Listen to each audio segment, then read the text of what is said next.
Tenemos un tremendo entrevistado acá en el estudio de la radio. Vamos a sacarle el jugo aquí el ratito que nos queda para conversar con él de visita en Santiago, lo que nos da la oportunidad de poder saludarlo y de poder dialogar con él en una pega que no es fácil, que es compleja. Vemos que anda con guardia. ¿Cómo se llama? PPI. PPI. Con PPI anda aquí en la radio. Hacía tiempo que no veíamos fiscal tanta gente aquí, tanto guardia acá. Pero es necesario, ¿no? Vamos a conversar con el fiscal. Vamos de la región de Arica y Parinacota, ¿no es cierto? Mario Carrera, el fiscal regional de Arica y Parinacota, don Mario Carrera, quien anda en un encuentro acá, como señalábamos, ¿no es cierto? Acerca de secuestros. Sí, correcto. No era secreto, ¿no? No es secreto. Todos los años organiza la Policía de Investigaciones y sus pares o símiles de los distintos países un encuentro que este año correspondía a Chile y donde se me invitó a exponer el día de hoy. Es un encuentro que dura 3 días y reúne a las policías. Son 12 países, Latinoamérica, Iberoamérica, si no me equivoco. Así que son delegaciones bastante extensas, sí. Bueno, pero hay un tema que es bien interesante. Vamos a hablar del secuestro, que además le tocó exponer. Pero Carolina Toá, la ministra del Interior, anunció la puesta en marcha de la Fiscalía de la Frontera. ¿Por qué no nos cuenta un poquito de aquello? Sí, muchas gracias. Gracias a usted, Mario. Gracias por la pregunta y por la preocupación en estos temas. Pero efectivamente nosotros como Fiscalía Regional de Arica y Parinacota teníamos este proyecto que íbamos a anunciar para el próximo año, que íbamos a empezar a trabajar un poco más con la Fiscalía Nacional. Sin embargo, en la última reunión que tuvimos la semana pasada del Comité Policial en la región, hubo una información que es muy grave, entendíamos nosotros, y esto ameritaba a que adelantáramos cualquier puesta en marcha. Por lo tanto, le solicité al delegado presidencial, don Ricardo Sanzana, si había posibilidades de tener algunas oficinas en el complejo, porque de ser así nosotros íbamos a adelantar el proyecto y es lo que hicimos en definitiva. Por eso se anunció el día de ayer y ya la próxima semana vamos a tener la primera oficina de atención que viene a ser como la primera piedra, efectivamente, para esta Fiscalía de Frontera. ¿Y qué es lo motiva en particular?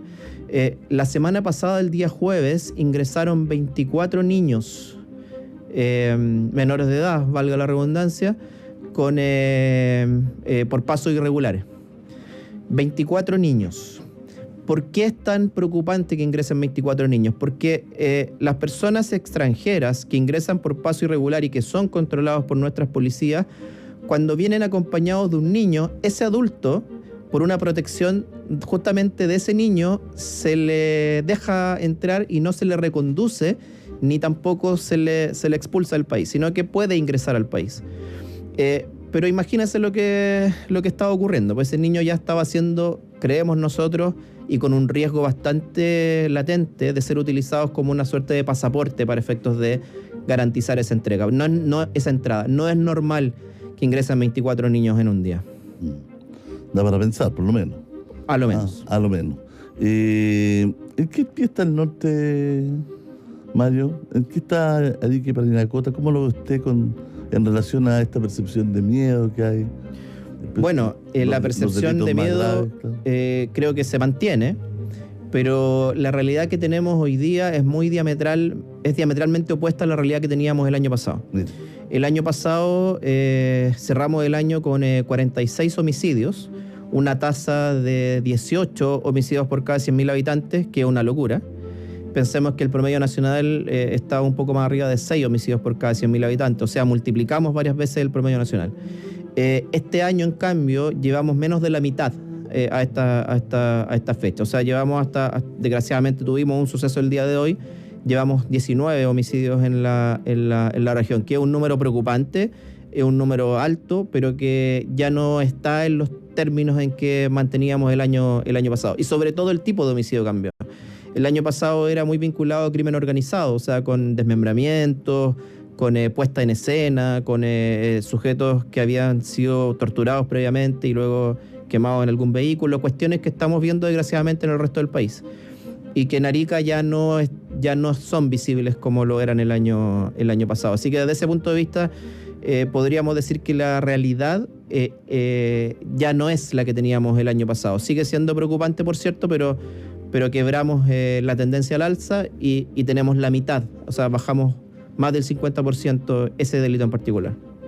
Qué bueno, porque esos son logros igual. O sea, independiente de que todo es malo, digamos, un asesinato es malo, se comparan las cifras y por lo menos se ve un trabajo ahí. Sí. Y ojo que a ver, yo no puedo negar que me han apoyado y he recibido el apoyo de todos lados en esta labor. El apoyo del gobierno regional fue muy importante, el apoyo de la delegación presidencial y del Ministerio del Interior también. Pensemos que Arica tenía alrededor de 74 funcionarios, pasamos a 126 funcionarios, o sea, es bastante. Y toda esa diferencia de funcionarios han estado vinculadas a la atención de víctimas, pero principalmente a la inteligencia, lo que nosotros denominamos análisis delictual. Entonces ahora estamos estudiando fenómenos más que casos en particular. Y se nota la diferencia a la hora de ver los resultados, porque entre el año pasado y ahora, sujetos vinculados a crimen organizado de Tren de Aragua en un caso y de Tren del Coro en el otro, son más de 60 personas. Es una cantidad importante Y que además, una vez que se produjeron las detenciones, se notó la diferencia entre lo que estaba pasando efectivamente en la calle. O sea, la ciudad se tranquilizó al tiro. Se tranquilizó rápidamente, sí. ¿Usted está dando una charla de secuestro precisamente de este tipo de secuestros? Sí, o sea, está vinculado. Lo que pasa es que el fenómeno del secuestro, al igual que el fenómeno del homicidio y en general el crimen organizado, son fenómenos que nos vienen golpeando en los últimos años de una manera para la cual no estábamos preparados. Entonces, este tipo de reuniones como la que se mantuvo el día de hoy y que sigue mañana, nos permite analizar cómo han sido las respuestas en otros países. Hay respuestas muy interesantes como las que se han dado en España, en Colombia, que efectivamente tenemos que tomarlas en consideración para poder realizar nuestro trabajo acá en el país. O sea, esto se está actualizando constantemente. Sí, se está actualizando y además, claro, no solamente... ¿Están los medios fiscales en el norte? Esa es la pregunta que creo que hay que responder. Y más que los medios, es la coordinación entre las distintas agencias. O sea, cuando ocurre un secuestro y determinados tipos de delitos, como los homicidios, tenemos que actuar inmediatamente, Fiscalía, Carabineros, Policía de Investigaciones, con protocolos claros, con formas de responder claramente, porque no se puede titubear. Y creo que en eso nos falta por avanzar en el delito de secuestro en particular. Fíjense que, sí, hablábamos ahí de algunas pifias que tenía, que era muy lento quizás también todos los procesos, ¿no? Sí, muy lento y además que depende mucho de las personas. O sea, si uno actúa con un fiscal determinado y un funcionario policial determinado, probablemente logre un resultado distinto que con otra combinación. Cuando en este tipo de cuestiones tenemos que tener protocolos donde los que estemos actuando, digamos, sepamos cómo movernos frente a una respuesta determinada. Y eso es justamente lo que estamos trabajando y reuniones como la de hoy van en esa línea. Bueno, bien interesante estar conversando con el fiscal, ¿no es cierto?, de Arica y Parinacota, el fiscal regional. Estamos también, ¿no es cierto?, hablando con él del tema secuestros, porque estuvo aquí en este foro que persiste, ¿no? ¿Termina hoy día? Termina mañana. Sí. Que termina mañana, pero estamos aprovechando de hacer una pasadita en el norte porque la Oficina de Migración Fiscal, en la práctica, ¿qué hace? En la práctica, ¿qué va a hacer? O sea, nuestra Fiscalía de Frontera. Bueno, lo que ocurre es que respecto de estos niños o niñas que están hoy día con esta problemática que señalé que pueden estar siendo utilizados como pasaporte de ingreso, resulta que tenemos un problema grave porque nuestros policías respecto de esos niños no pueden generar o no pueden incorporarlos a registros policiales. O sea, no pueden tomar sus huellas, no pueden tomar su rostro, no pueden realizar ninguna acción que vulnere sus derechos como niños. Entonces, las policías están un poco a manos atadas, porque ¿cómo saber si ese mismo niño no se está repitiendo mañana, pasado, la próxima semana, y está yendo y volviendo solamente para hacer o facilitar el ingreso de personas adultas al país? Entonces, como Fiscalía no nos podemos quedar de brazos cruzados y nuestra oficina en el complejo Chacayuta va a tener como primera obligación velar por justamente el registro de estos niños, pero desde el punto de vista de su calidad de víctima. Entonces lo que vamos a tener es un psicólogo, lo que vamos a tener un funcionario administrativo y lo que vamos a tener más que un fin netamente investigativo, sino que vamos a tener un fin proteccional respecto efectivamente de esos niños. Entonces vamos a utilizar todas las herramientas que nos entrega la entrevista investigativa videograbada y todos los elementos que tiene esa ley en favor de estos niños, niñas y adolescentes que estén ingresando por la frontera. Los medios que tiene la Fiscalía en el norte, hay otros fiscales del norte que han hablado de recursos, que faltan recursos y que le faltan elementos, le falta personal, que cuando tienen que hacer ¿no es cierto?, investigación económica hay que llamar a Santiago. Sí, eso es un problema que tenemos como órgano persecutor a nivel nacional. Esto no es un problema solamente en el norte. Hoy día tenemos en curso un plan de fortalecimiento que va a entregar una inyección de recursos importante, pero claro, a todas luces no es todo lo que hubiésemos querido. Sin perjuicio de ello, nos va a ayudar efectivamente a hacer mejor nuestro trabajo. Y mientras tanto, bueno, tenemos que batirnos con los recursos que podamos obtener por otras vías, que en el caso del norte lo hemos tenido a disposición. Pero ¿debería tener la Fiscalía un equipo de investigación económica, por ejemplo?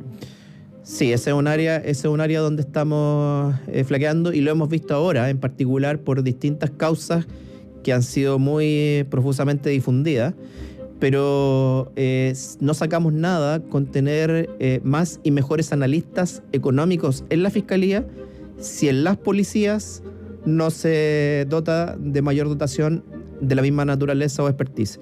Porque la brigada que nos apoya en este tipo de delitos, como es la BRIDEC, la Brigada de Delitos Económicos, tiene muy pocos funcionarios a nivel nacional. Muy pocos funcionarios. Funcionarios que cuesta capacitar, pero que son muy pocos en número. Por lo tanto, esto es como un embudo. Nosotros, por más que apuremos o intentemos apurar nuestras causas, si no tenemos funcionarios policiales que estén a la par, obviamente se ralentizan, se demoran. Y cuya justicia que se demora no es justicia. ¿Cómo ha sido trabajar o tener que trabajar con unos clientes tan altamente famosos, digamos, y marketeados como el Tren de Aragua? Bueno, es complejo porque la verdad es que nos golpeó de un momento a otro. No sabíamos muy bien contra quién estábamos peleando en un principio. Creo que luego aprendimos mucho de cuáles son sus lógicas, sus dinámicas, cómo se organizan, pero eso ya lo sabemos por la experiencia que ha tenido Arica, por la experiencia que ha tenido Tarapacá también. Pero esa experiencia que hemos tenido nosotros los últimos 2 años creo que es muy positiva y ha ayudado al resto del país también. O sea, hoy día sabemos contra quién nos estamos enfrentando y por lo tanto, si bien es cierto, ellos también nos están conociendo a nosotros, creo que hemos tenido buenos resultados en Concepción, en Santiago, en Puerto Montt, y eso ha sido fruto de lo que como Fiscalía hemos sido capaces de adquirir como expertise respecto a este grupo en particular. Bueno, se ha sacado harto en blanco, porque la verdad es que ustedes se encontraron con también los gallegos, con toda esta gente operando ahí en el Cerro Chuño, en momentos que se fueron bien complejos. Sí, fueron bien complejos porque, reitero, como Estado nos llegó todo eso de un día para otro, y Arica y Tarapacá fueron las 2 regiones que en primer lugar sufrieron esta problemática. Hoy día, en el caso de Arica, la realidad es diametralmente diferente a la que teníamos el año pasado, por lo tanto el mensaje es que sí se puede. La Fiscalía va a seguir trabajando, la Fiscalía a nivel nacional, la experiencia de nuestras regiones creo que la está utilizando, y estos equipos también que se han incorporado a nivel nacional para investigar crimen organizado y homicidio, los ECO, creo que van a dar el mismo buen resultado que dieron en la región de Arica. Así que desde ese punto de vista creo que hay que no tener autocomplacencia, pero sí saber que vamos en la línea correcta. No lo molestamos más, Mario. Muchas gracias por venir al programa.